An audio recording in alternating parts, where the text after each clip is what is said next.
What's good? It's your boy Jay. That's me. Let's discuss TNA Impact from February the 1st, 2024. TNA is officially on the road to No Surrender later this month. So far, there have been no matches announced, but they're slowly but surely building the card, which is fine. But TNA needs to do better because you should have already started building for that show last week. Actually, scratch that. Better yet, 2 weeks ago. That's just me. So they need to get to it. This show was okay, but it could have been better. This show featured a bunch of guys that I'm not a fan of and that I have a problem with. And I don't understand, for the life of me, why TNA continues to push these guys. Get PCO and so many others off your television. Let those guys be backstage producers. It's time to push and move TNA forward. It's just that simple. It's just that easy. So we kicked the show off with the first match of the night, that being Nick Nemeth versus Trey Miguel. So Nick Nemeth gets the win via the super kick. Zachary Wentz tried to get involved, but the referee ejected him.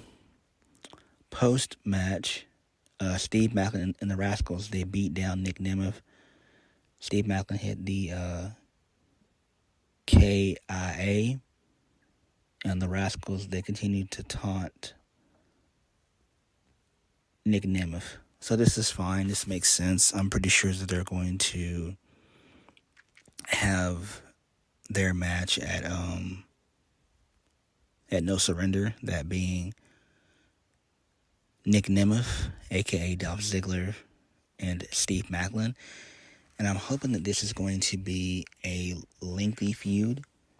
You could start it at No Surrender, continue it on at maybe Rebellion, and then end it at Slammiversary.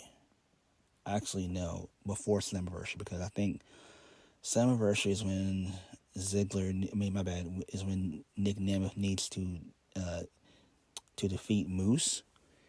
And I think at that time, that's when, we have Nick Nemeth be champion, and you can officially put TNA on the map, and that's what needs to happen, because Moose is not it either. Moose is not it. Moose, Alex Shelley, Chris Sabin, all those guys, it's time to push those guys to the side. That's just me. Like, get the fuck out of here. We're trying to push those guys. Like, fuck that shit. It doesn't make any sense. Moving on. The Design, Diener, and Khan, they had a vignette backstage where Diener said that it was time to regroup, but Khan responded by saying that the Design is dead and that he would prove who the baddest man in TNA is starting tonight.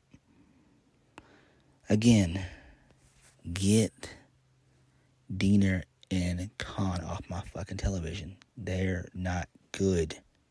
Enough is enough. I thought those guys had been quietly released. I can't even remember the last time they were on television. I'm trying to think. I want to say they were on television back in the summer of last year. I want to say. If not, maybe the early fall before Bound for Glory last year. I don't know. But get them the fuck off my television. Stop pushing these guys. These guys are not over. They suck. Moving on. So Steve Maclin and the Rascals, they were talking about some stuff and everything else, and Maclin actually enjoyed the Rascals helping him to take out Nick Nemeth, aka Dolph Ziggler. They're interrupted by Mike Bailey. Mike Bailey asked Chairman Gunn Zachary Wentz if he wanted to go again, but Macklin pulled Wentz back and told them that tonight wouldn't be the night. Again, this is fine, but they cannot continue to push Mike Bailey. A lot of these guys that they're pushing, Mike Bailey, Josh Alexander, Khan and Diener and all the rest of those guys, put those guys on the back burner. You've got to have new, fresh talent. Those guys are not over. Those guys are a hindrance to TNA. They're a hindrance. Moving on. Next, Rosemary and Havoc, a.k.a. Decay, they defeated two jobbers, Savannah Throne and Milla Moore. So TNA is still using jobber talent, or enhancement talent as they're called, which is great. It makes perfect sense. I think that those two may have been on Explosion, probably so, but probably not. They're probably more so enhancement talent, which makes sense. Decay winning is the right decision, but what are you going to do with Decay going forward?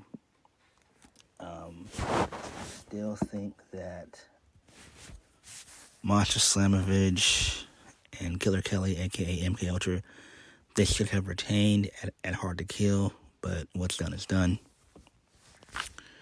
Moving on. So,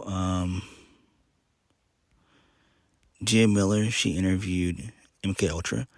They said they wanted a rematch for No Surrender, but they were confronted by Danny Luna and Jody Threat, and then they started arguing and bickering back and forth, and that led for Jody Threat to challenge Masha Slamovich, which was official. So this is fine, makes sense. I much rather would prefer Danny Luna as a singles act by herself, because she is good, especially if you watch some of her stuff in NXT UK. She can go. Jody Threat, she still has no character. Like, what's her mission statement? Why is she even in TNA? I don't know. Your guess is as good as mine. Moving on. So Josh Alexander, he was the guest for the Sound Check hosted by Alan Angels. After talking about becoming TNA's new world beater, Alan Angels said that there may have been a name who deserves some credit for helping him be on the spot that he is at, before saying that Josh Alexander wasn't being a decent example to his son. Josh Alexander told Alan Angels that he crossed the line, and then he stormed out of the interview. So that's fine there. It's not really important, but again, Josh basically wants to be world champion again, and it's like, no. Josh needs to get into the back of the line. He's not over. Enough is enough. Impact is dead and gone. It's time to move away from that. They can't continue to push guys that don't make them money. Josh Alexander is not someone that can be the face of TNA. Dolph Ziggler is the guy, and he needs to be treated as such. Moose, Moose, PCO, Eddie Edwards, all those guys, Josh Alexander, Chris Sabin, Alex Shelley, and the rest of them. Put those guys to the fucking back burner. It makes no damn sense that Scott D'Amore is continuing to push these guys who are not fucking over. These guys aren't over. These guys aren't draws. They're not draws to the product.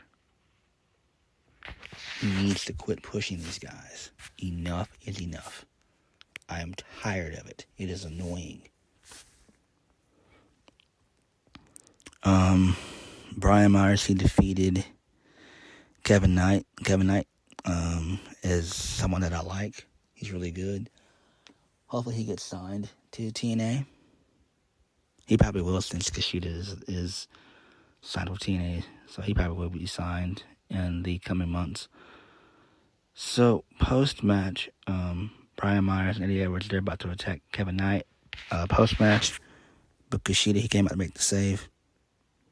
Moving on. So,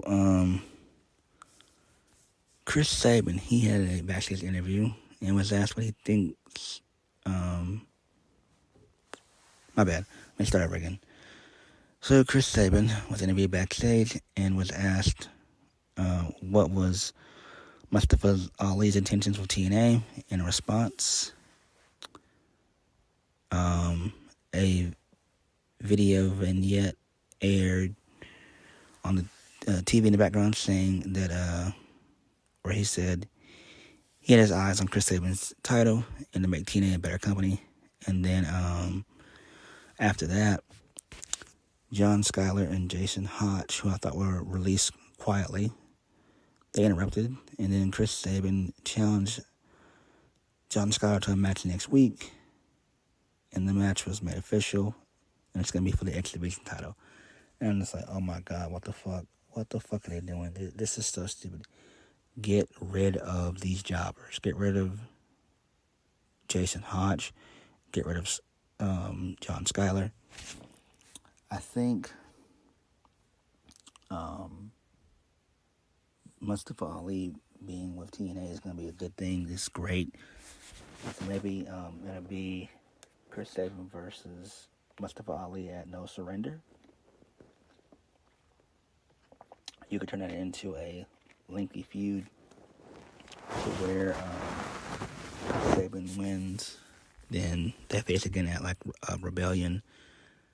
And maybe that's where Mustafa Ali wins, maybe. I don't know. Or you could do it and hold it all the way up until Slammiversary. So, yeah, I forgot about it. But, you know, it is what it is. But Mustafa Ali being there is great. Tremendous stuff. Tremendous shit. Moving on. So Frankie Kazarian, he came out and told us why he attacked Eric Young. Frankie Kazarian said that he had been a soldier of TNA, but he was here to become the new face of TNA, even if it meant losing some friends or support from the fans. Saying that Eric Young was collateral damage, Frankie Kazarian said that he would no longer be taken for granted and that he didn't mind walking that path alone. Oh my God, what the fuck are we doing? Oof.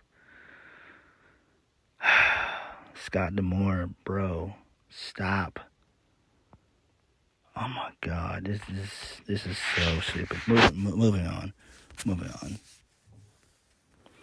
So Mustafa Ali, he addresses the TNA fans.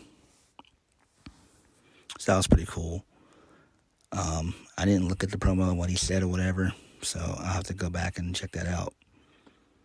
But Mustafa Ali being in TNA is perfect. So he'll probably pull off what Ziggler's doing. He'll probably stay in TNA as well as New Japan. He might show up in AEW, but I doubt it. I think TNA is the perfect place for Mustafa Ali to be. It's the perfect place for him to be. He fits in like a glove. He really does fit in like a glove. It's perfect for him. Moving on, we get to see Jordynne Grace's appearance in the WWE Royal Rumble match that happened last Saturday, so that was cool there. Next, moving on from that, the System, they walked backstage before being confronted by Alex Shelley, who demanded a rematch for the TNA title, which Moose accepted before telling Shelley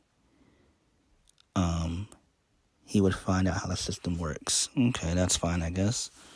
Moving on, we get another vignette hyping up Ash by Elegance, teasing her arrival, which is great. She probably won't make her debut until No Surrender, which is perfect. I think that's good. Moving on, so Diener, he came out next. He got on the mic, and he admitted that as of right now, the design is dead, and it may have been his fault for trying to bring back Vinyl by Design and to reboot it. Diener said that if something was dead, it could not come back to life. So then PCO interrupted, and this led to a match. PCO wins. Post-match, Khan, he came out, and he beat down both Diener and PCO. So, Khan basically snapped Diener's neck, and he also chokeslammed PCO and choked him out. So it is what it is. Who gives a shit? Moving on. So AJ Francis, aka Top Dollar, he met with Rich Swann backstage, where he once again offered his services to Rich Swann. Swann said that whatever AJ Francis was selling, he wasn't buying. AJ Francis tried to show Swann his appeal by trying to sweet talk Rhino, but Rhino told him to fuck off, which was funny.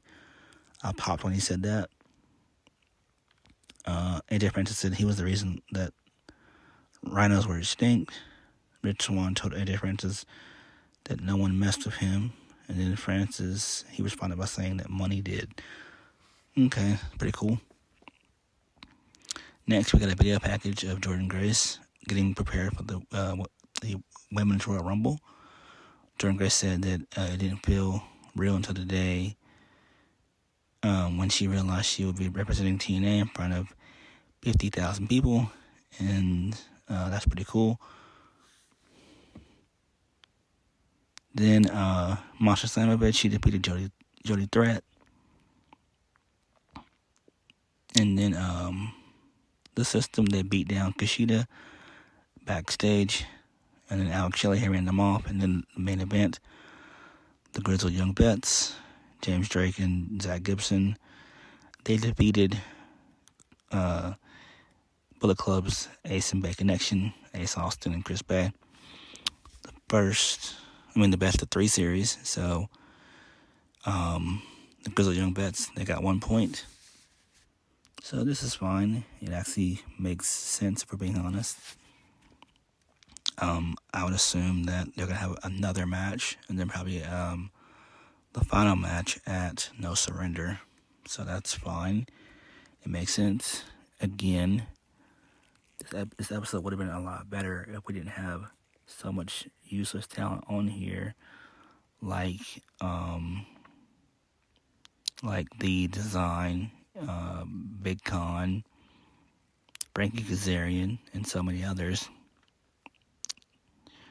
But it is what it is. You win some, you lose some.